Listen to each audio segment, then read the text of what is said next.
Bugünkü imtahanda olan suallardan bəzilərinə baxaq. Maraqlı tipli suallardan biri. Biri 12-ci sual.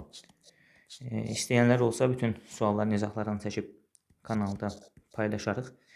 Deməli 6x kub üstə 6x kvadrat üstə 6x üstə 1 bərabərdir 0 tənliyinin neçə fərqli həqiqi kökü var? Burada əmsallara fikir versəz, əmsallarda simmetriklik görmək olur. Deməli, aydındır ki, x bərabərdir 0 bu tənliyin kökü deyil. 0 yerinə qoyanda ödəmir. Təbii ki, onda x kvadratda 0 deyil.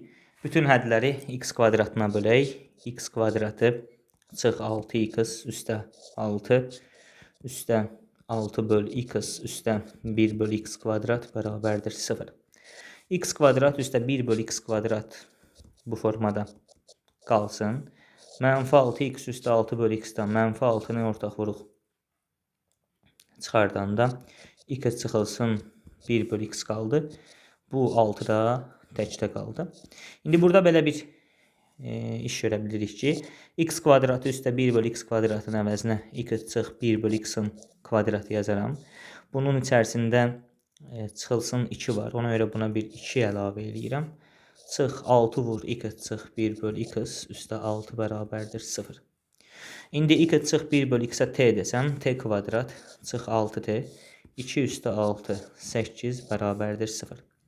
Toplayanda 6 vuranda 8 diskriminanta ehtiyac yoxdur. T'nin biri 2, t'nin biri 4'dür. Nə almış olduq? Biz nəyə t demişdik? X çıx 1 böl x-ə. Bunu bir dəfə 2 tapdıq. X çıx 1 böl x bir dəfə də 4 tapdıq. Hər tərəfin x-ə vuraq, bu tənliyi həll eləyək. X çıxılsın 1 bərabərdir 2, x kvadratı çıx 1 bərabərdir 2x, x kvadratı çıx 2x çıx 1 bərabərdir 0. Diskriminantı 4 üstə 1 5 oldu. Diskriminant müsbətdir, yəni bunun 2 dənə kökü var. 2 kök buradan. Bir də x kvadratı çıx 4x, bunu x-ə vuranda çıx 1 bərabərdir 0. Diskriminant 16 üstə gəlinsin 4 20. Müsbətli 2 kök də buradan var.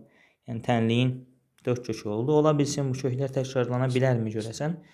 O zaman gəl bunun kökünü tapaq. 2'yi topla çıx kök altında 5 bölü 2. Deməli bunun bir kökü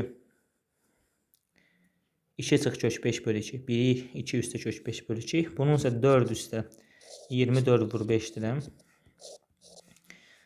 2'yə böləndə 2 plus minus kök 5. Yəni 4 dənə müxtəlif kök olmuş oldu.